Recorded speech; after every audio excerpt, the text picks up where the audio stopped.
Good evening money persons, welcome to daily money show number 408. ఈరోజు daily money షోలో 330 rupees పైన ఉన్నటువంటి ఒక స్టాక్ 5 రూపీస్కే దొరకబోతుంది.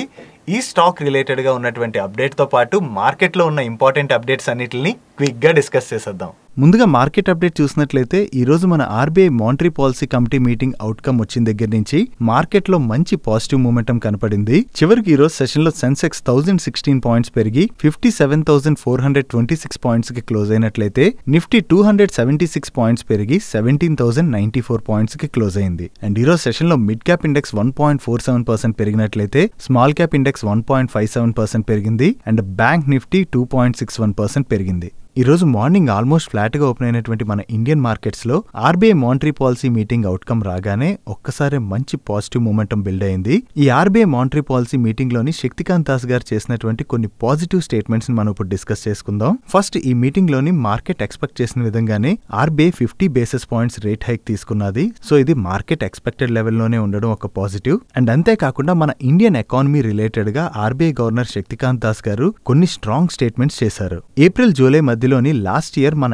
ఇండియాలోకి ఎఫ్డీఐ అంటే ఫారెన్ డైరెక్ట్ ఇన్వెస్ట్మెంట్స్ $13.1 బిలియన్ వచ్చినట్లయితే అది ఈ ఇయర్ సేమ్ పీరియడ్ లోని $18.9 బిలియన్ కి పెరిగింది. అండ్ అంతేకాకుండా ఎక్స్టర్నల్ ఫైనాన్సింగ్ రిక్వైర్మెంట్స్ ని కూడా కంఫర్టబుల్ గా మీట్ అవుతామని ఆయన కామెంట్ చేశారు. వీటితో పాటు ఎమర్జింగ్ ఎకానమీస్ తో కంపేర్ చేస్తే మన external debt to GDP ratio present lowest గా ఉందని కూడా ఆయన చెప్తున్నారు. అండ్ ప్రెజెంట్ అన్ని కంట్రీస్ కూడా ఎక్కువగా ఇన్ఫ్లేషన్ రిలేటెడ్ గా వరీ అవుతున్నాయి కదా.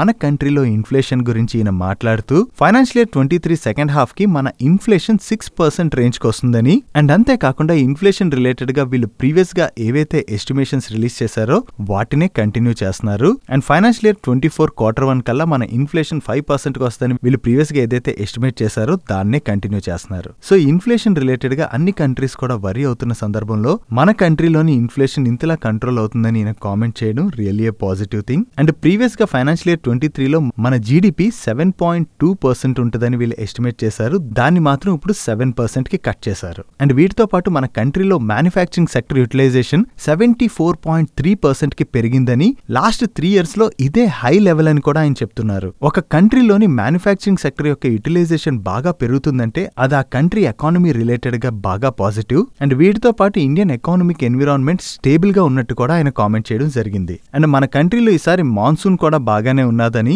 దీంతో డీసెంట్ ఖరీఫ్ క్రాప్ ని మనం ఎక్స్పెక్ట్ చేయొచ్చని, అండ్ అంతేకాకుండా మన కంట్రీలో క్యాపెక్స్ కూడా స్ట్రాంగ్ గా ఉందని, రూరల్ డిమాండ్ కూడా బాగా పికప్ అవుతున్నట్టుగా ఆయన కామెంట్ చేయడం జరిగింది. ఈ మానిటరీ పాలసీ మీటింగ్ లోని మన ఎకానమీ రిలేటెడ్ గా ఆయన ఇంత స్ట్రాంగ్ కామెంట్స్ చేసేసరికి ఒక్కసారి మార్కెట్ లోని పాజిటివ్ మూమెంటం బిల్డ్ అయింది. సో ఇక్కడి నుంచి మన మార్కెట్స్ ఇలాగే పాజిటివ్ గా ర్యాలీ అవుతాయంటే ఈ రోజు ఆయన పాజిటివ్ కామెంట్స్ వల్ల ఇంతలా ర్యాలీ అయ్యాయి, కానీ మార్కెట్స్ లోని ఇదే కంటిన్యూ అవుతుందని చెప్పలేం. బికాజ్ ఇంకా గ్లోబల్ ఏవైతే కన్సర్న్స్ ఉన్నాయో అవన్నీ కూడా తొలగిపోలేదు. సో ఎవ్రీ మంత్ మన కంట్రీ రిలేటెడ్ గా అండ్ యుఎస్ నుంచి కూడా వచ్చేటువంటి డేటాని మనం వాచ్ చేస్తూ ఉండాలి. ఈ డేటాలోని ఇంప్రూవ్మెంట్ గనక కనపడుతున్నట్లయితే మార్కెట్లోని పాజిటివ్ మూమెంటం బిల్డ్ అయ్యేటువంటి అవకాశం ఉన్నది. అలా కాకుండా యుఎస్ లో గనక ఇన్ఫ్లేషన్ కంట్రోల్లోకి రాని పక్షంలో మళ్ళీ మన మార్కెట్స్ లోని ప్రెషర్ చూసేటువంటి అవకాశం ఉన్నది. సో ఇది 1 or 2 days సినారియో కాదు. మనం కంటిన్యూస్ గా గ్లోబల్ కన్సర్న్స్ ఏవైతే ఉన్నాయో వాటి రిలేటెడ్ గా రిలీజ్ అయ్యేటువంటి డేటాని వాచ్ చేస్తూ ఆపర్చునిటీ వచ్చినప్పుడల్లా మనం యూటిలైజ్ చేసుకోవడం బెటర్.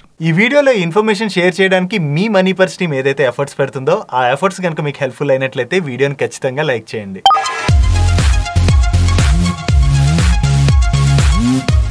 ఫ్రైడే వీడియో అంటే ఫ్రైడే ఫన్ లేకపోతే అలా. ఈ ఫ్రైడే ఫన్లో భాగంగా లాస్ట్ వీక్ మిమ్మల్ని ఒక క్వశ్చన్ అడిగాను.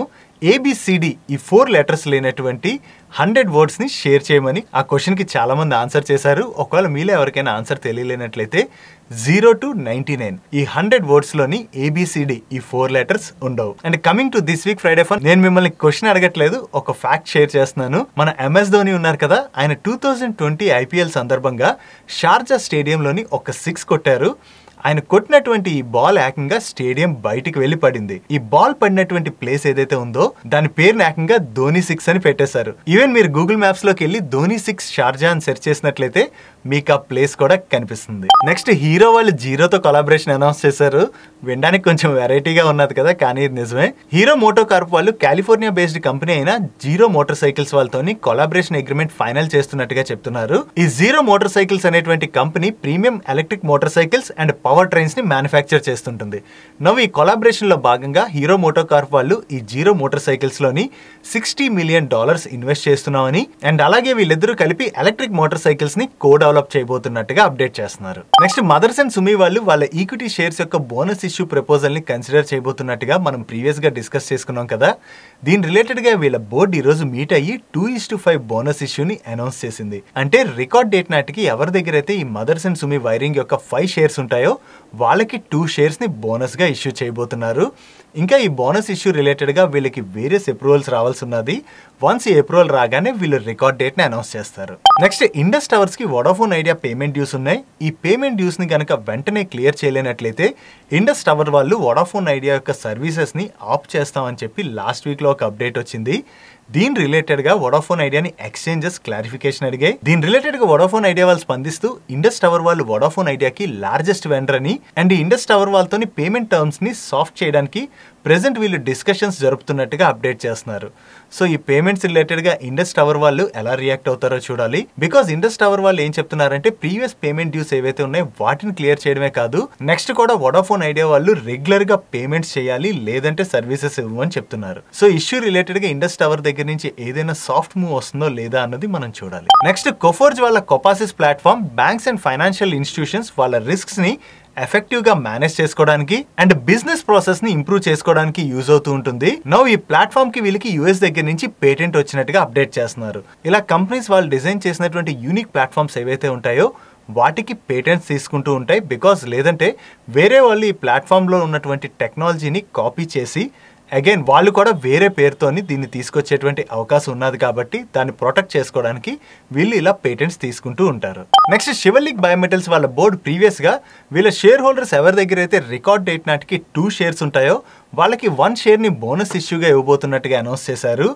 నో ఈ బోనస్ ఇష్యూ యొక్క రికార్డ్ డేట్ ని వీళ్ళు October 13th గా ఫిక్స్ చేస్తున్నట్టుగా ఒక ఎక్స్చేంజ్ ఫైలింగ్ ని రిలీజ్ చేశారు. మీలో ఎవరైనా ఒకవేళ ఈ బోనస్ ఇష్యూలో పార్టిసిపేట్ చేయాలనుకున్నట్లయితే October 13th నాటికల్లా మీ డిమాట్ అకౌంట్ లో ఈ షేర్స్ క్రెడిట్ అయి ఉండాలి. నెక్స్ట్ హెరిటేజ్ ఫుడ్స్ వాళ్ళ బోర్డు ఈ రోజు మీట్ అయ్యి 23.19 crores ఫండ్స్ ని రైట్స్ ఇష్యూ ద్వారా రైజ్ చేయబోతున్నట్టుగా అనౌన్స్ చేశారు. ఈ రైట్స్ ఇష్యూలోని వీళ్ళ షేర్ హోల్డర్స్ ఎవరి దగ్గర అయితే రికార్డ్ డేట్ నాటికి 1 షేర్ ఉంటుందో వాళ్ళు 1 షేర్ కి అప్లై చేసుకోవచ్చు అని చెప్తున్నారు. అండ్ ఈ రైట్స్ ఇష్యూలో వీళ్ళు ఈ షేర్ ని 5 రూపీస్ కి ఇష్యూ చేయబోతున్నారు.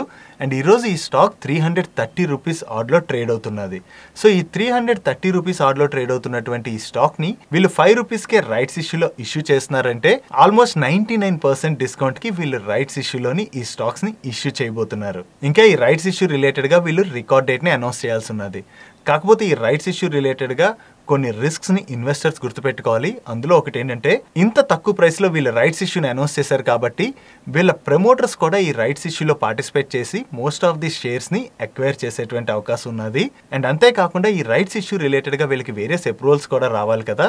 సో ఒకవేళ ఏవైనా అప్రూవల్స్ పెండింగ్ అయినట్లయితే ఈ రైట్స్ ఇష్యూని కాల్ ఆఫ్ చేసేటువంటి అవకాశం కూడా ఉన్నది. సో ఈ 330 రూపీస్ ఆర్డ్ లో ట్రేడ్ అవుతున్నటువంటి ఈ స్టాక్ ని 5 రూపీస్ కే వీళ్ళు ఇష్యూ చేయబోతున్నారన్న అప్డేట్ తో ఈ హెరిటేజ్ ఫుడ్ స్టాక్ ఈ రోజు పాజిటివ్ గా రియాక్ట్ అయింది. అండ్ మీలో ఎంతమంది ఈ రైట్స్ ఇష్యూలో పార్టిసిపేట్ చేయడానికి ఇంట్రెస్టింగ్ గా ఉన్నారు కింద కామెంట్ సెక్షన్ లో కామెంట్ చేయండి. నెక్స్ట్ బజాజ్ ఎలక్ట్రికల్స్ వాళ్ళకి పవర్ గ్రిడ్ వాళ్ళ దగ్గర నుంచి 332.65 crores వర్త్ ఆర్డర్ వచ్చినట్టుగా అప్డేట్ చేస్తున్నారు. ఈ ఆర్డర్ లో భాగంగా వీళ్ళు గుజరాత్ లో జరుగుతున్నటువంటి transmission line tower packaging TW04 కి గూడ్స్ అండ్ సర్వీసెస్ ని సప్లై చేయబోతున్నట్టుగా అప్డేట్ చేస్తున్నారు. అండ్ ఈ ఆర్డర్ ని వీళ్ళు LOA వచ్చిన 15 months లోనే కంప్లీట్ చేస్తామని కూడా ఎక్స్చేంజ్ ఫైలింగ్ లో మెన్షన్ చేశారు. ఈ అప్డేట్ రావడంతో ఈ రోజు సెషన్ లో బజాజ్ ఎలక్ట్రికల్ స్టాక్ పాజిటివ్ గా రియాక్ట్ అయింది. నెక్స్ట్ మేగ్మనీ ఫైన్ క్యామ్ వాళ్ళు గుజరాత్ దహేజ్ లోని కాస్టిక్ సోడా యొక్క అడిషనల్ 1,06,000 TPA కెపాసిటీని కమిషన్ చేసినట్టుగా అప్డేట్ చేస్తున్నారు. అండ్ అదే ప్లాంట్ లోని వీళ్ళు 36 మెగావాట్ క్యాప్టివ్ పవర్ ప్లాంట్ ని కూడా కమిషన్ చేసినట్టుగా అప్డేట్ చేస్తున్నారు. ఈ అడిషనల్ కెపాసిటీని ఇప్పుడు వీళ్ళు కమిషన్ చేయడంతో వీళ్ళ total caustic soda capacity 4 lakh TPA కి రీచ్ అయినట్టుగా వీళ్ళు అప్డేట్ రిలీజ్ చేశారు. నెక్స్ట్ SRF వాళ్ళు గుజరాత్ దహేజ్ లోని 300 metric ton per annum P38 కెపాసిటీని సెటప్ చేస్తున్నట్లుగా 2022 జనవరిలోని అప్డేట్ చేశారు. ఇప్పుడు ఈ క్యాపెక్స్ రిలేటెడ్ గా వీళ్ళ దగ్గర నుంచి మరొక అప్డేట్ వచ్చింది. ఈ 29th రోజున అంటే నిన్న ఈ ప్రాజెక్ట్ కమిషన్ చేశారని అండ్ ఈ ప్రాజెక్ట్ కి వీళ్ళు ప్రీవియస్ గా 61 crores అవుతుందని ఎస్టిమేట్ చేసినట్లయితే దానికి 58 crores అయినట్లుగా వీళ్ళు ఎక్స్చేంజ్ ఫైలింగ్ ని రిలీజ్ చేశారు. అండ్ SRF రిలేటెడ్ గా మరొక అప్డేట్ కూడా ఉన్నది. ఈ రోజు సెషన్ లో SRF లో 6 lakh షేర్స్ బ్లాక్ డీల్ జరిగినట్టుగా అప్డేట్స్ వస్తున్నాయి. ఈ బ్లాక్ డీల్ లో ఎవరు పార్టిసిపేట్ చేశారు అండ్ ఈ బ్లాక్ డీల్ ఎంతకి జరిగింది అన్నది మనకి ఈ రోజు నైట్ కి అప్డేట్ అవుతుంది. నెక్స్ట్ RVNL వాళ్ళ దగ్గర నుంచి ఒక ఆర్డర్ రిలేటెడ్ అప్డేట్ వచ్చింది. వీళ్ళకి national highways authority of India వాళ్ళ దగ్గర నుంచి ఆంధ్రప్రదేశ్ లోని కాకినాడ పోర్ట్ నుంచి NH16 కనెక్టివిటీ పార్ట్ లో భాగంగా Samarlakota to Achampeta junction 12.25 kilometres 4-lane హైవేని కన్స్ట్రక్ట్ చేయడానికి ఆర్డర్ వచ్చినట్లుగా అప్డేట్ చేస్తున్నారు. ఈ ఆర్డర్ వీళ్ళకి ఈపీసీ మోడ్ లో వచ్చినట్లుగా అండ్ ఈ ఆర్డర్ యొక్క కాస్ట్ 408 crores గా వీళ్ళు అప్డేట్ చేస్తున్నారు. నెక్స్ట్ అదానీ పవర్ వాళ్ళు DB పవర్ అండ్ ఈ DB పవర్ యొక్క హోల్డింగ్ కంపెనీ అయినటువంటి డిలిజెంట్ పవర్ లోని 100% స్టేక్ ని అక్వైర్ చేయబోతున్నట్టుగా ప్రీవియస్ గా అనౌన్స్ చేశారు. ఈ ఎక్విజిషన్ రిలేటెడ్ గా వీళ్ళకి కాంపిటీషన్ కమిషన్ ఆఫ్ ఇండియా దగ్గర నుంచి అప్రూవల్ రావాల్సి ఉన్నది. నో వీళ్ళకి ఎక్విజిషన్ రిలేటెడ్ గా కాంపిటీషన్ కమిషన్ ఆఫ్ ఇండియా దగ్గర నుంచి అప్రూవల్ వచ్చినట్టుగా అప్డేట్ వచ్చింది. ఇప్పుడు వీళ్ళకి CCI దగ్గర నుంచి అప్రూవల్ వచ్చేసింది కాబట్టి ఈ ఎక్విజిషన్ ముందుకు వెళ్ళనున్నది. నెక్స్ట్ ఈ రోజు సెషన్ లో ఇండియా సిమెంట్ స్టాక్ లోని మంచి పాజిటివ్ మూమెంటం కనపడింది. దీనికి రీజన్ ఈ ఇండియా సిమెంట్స్ రిలేటెడ్ గా ఒక న్యూస్ అప్డేట్ సర్క్యులేట్ అవుతుంది. CNBC ఆవాజ్ వాళ్ళకి వాళ్ళ సోర్సెస్ ద్వారా తెలిసినటువంటి ఇన్ఫర్మేషన్ ప్రకారం ఇండియా సిమెంట్స్ వాళ్ళు JSW Birla group Adani group వాళ్ళతోని సిమెంట్ ప్లాంట్ ని సేల్ చేయడానికి డిస్కషన్స్ లో ఉన్నారని అండ్ ఈ సేల్ లో భాగంగా వీళ్ళ మధ్యప్రదేశ్ ప్రాజెక్ట్ ని 800 crores కి వాల్యూ చేసినట్లుగా అండ్ అలాగే రాజస్థాన్ లో ఉన్నటువంటి వీళ్ళ 1.5 metric ton per annum Banswara cement plant ని కూడా సేల్ చేయడానికి చూస్తున్నారని దీన్ని 1500 to 2000 crores కి వాల్యూ చేస్తున్నట్లుగా చెప్తున్నారు. అండ్ టోటల్ గా ఈ ప్రాజెక్ట్స్ ని సేల్ చేయడం ద్వారా వచ్చేటువంటి క్యాష్ ని వీళ్ళ లాంగ్ టర్మ్ డెట్ ని రీపే చేయడానికి యూస్ చేస్తారని వీళ్ళు అప్డేట్ చేస్తున్నారు. ప్రెసెంట్ ఇండియా సిమెంట్స్ వాళ్ళ దగ్గర 3091 crores డెట్ ఉన్నది. ఆల్మోస్ట్ ఈ ప్రాజెక్ట్స్ సేల్ చేసినట్లయితే వీళ్ళకి 2000 to 3000 crores in between cash వస్తుంది. సో ఈ క్యాష్ ని వీళ్ళు డెట్ రీపేమెంట్ చేస్తారన్న అప్డేట్ తో ఈ రోజు సెషన్ లో ఇండియా సిమెంట్ స్టాక్ పాజిటివ్ గా రియాక్ట్ అయింది. అండ్ అంతేకాకుండా ఈ సేల్ రిలేటెడ్ గా CNBC వాళ్ళు JSW సిమెంట్ ని అప్రోచ్ అయినట్లుగా అండ్ వాళ్ళ దగ్గర నుంచి ఎటువంటి కామెంట్స్ రాలేదని ఇంకా India cement Birla and Adani group దగ్గర నుంచి కామెంట్స్ రావాల్సి ఉన్నదని వీళ్ళు అప్డేట్ చేస్తున్నారు. అండ్ వీటితో పాటు ప్రెసెంట్ ఇండియా సిమెంట్స్ యొక్క ప్రమోటర్ అయితే కంపెనీలో స్టేక్ సేల్ చేయడానికి చూడట్లేదని వీళ్ళు మెన్షన్ చేశారు. నెక్స్ట్ ఈ రోజు సెషన్ లో టెలికాం స్టాక్స్ అయిన ఎయిర్టెల్ 4%, వోడాఫోన్ ఐడియా 4% అండ్ అలాగే రిలయన్స్ ఇండస్ట్రీస్ 2% పైనే పెరిగాయి. దీనికి రీజన్ రేపటి నుంచి మన కంట్రీలోని 5G సర్వీసెస్ ని రోల్అవుట్ చేయబోతున్నారు. అండ్ రిలయన్స్ ఇండస్ట్రీస్ వాళ్ళు ఆల్రెడీ ఈ 5G సర్వీసెస్ ని ఇండియాలో ఉన్నటువంటి కొన్ని కీ సిటీస్ లోని ఈ దివాళీ నుంచి రోల్అవుట్ చేస్తున్నామని అండ్ 2023 డిసెంబర్ కల్లా పాన్ ఇండియాలో వీళ్ళ 5G సర్వీసెస్ రోల్అవుట్ చేస్తామని చెప్పారు. అండ్ అలాగే ఎయిర్టెల్ వాళ్ళు కూడా మార్చ్ 2024 కల్లా వీళ్ళ 5G కవరేజ్ ని కంప్లీట్ చేస్తామని కూడా చెప్పడం జరిగింది. నో ఈ 5G సర్వీసెస్ రేపటి నుంచి రోల్అవుట్ అవుతున్నాయన్న అప్డేట్ తో ఈ రోజు సెషన్ లో ఈ టెలికాం స్టాక్స్ అన్ని కూడా పాజిటివ్ గా రియాక్ట్ అయ్యాయి. Coming to today's comments corner, ఈ రోజు క్వశ్చన్ ని శ్రీకాంత్ గారు అడుగుతున్నారు. ఆయన ఏం అడుగుతున్నారంటే, who are the analysts and why does market reacts based on their views rather than the actual fact? Recently, US inflation came to be around 8.7%, which was less than 9.1% of previous month. But still the market reacted negatively because the analyst estimations were 8.5%. Is this a fake trap the analysts are creating?